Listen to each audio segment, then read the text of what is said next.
தமிழ்நாடு முதலமைச்சர் திராவிட முன்னேற்ற கழகத்துடைய தலைவர் திரு ஸ்டாலின் அவர்கள் ஒரு விசித்திரமான அறிவிப்பை வெளியிட்டிருக்கிறார். ஏற்கனவே குடும்ப தலைவிகள் உரிமைத் தொகை பெற்று வந்து கொண்டிருக்கின்றவர்களுக்கு பிப்ரவரி மாதம், மார்ச் மாதம், ஏப்ரல் மாதம் 3 மாதத்திற்கு முன்பணமாக 3000 ரூபாய் வழங்கப்படும் என்றும், மேலும் அவர்களுக்கு கோடைகால தொகுப்பு கோடைகால சிறப்பு தொகுப்பு 2000 ரூபாய் வழங்கப்படும் என்ற ஒரு அறிவிப்பை வெளியிட்டிருக்கின்றார். மொத்தம் 5000 ரூபாய்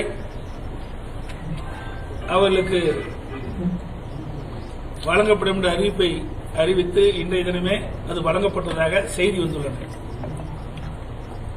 அதில் சில காரணங்களை அவர் தெரிவித்திருக்கின்றார், எதற்காக நாங்கள் வழங்குகின்றோம் என்று.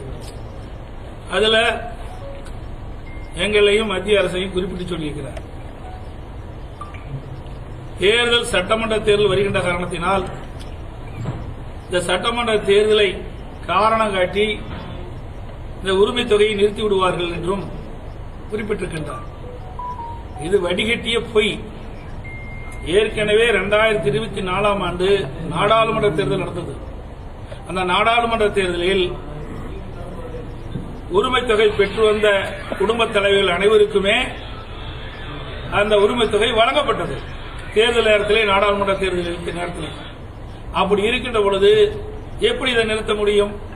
இரண்டாவது, ஒரு அரசு கொண்டு வந்த திட்டம் தொடர்ந்து செயல்பட்டுக் கொண்டிருக்கின்ற பொழுது ஆன்கோயிங் ஸ்கீம், அது எப்பொழுதுமே தேர்தல் நேரத்தில் நிறுத்துவது கிடையாது.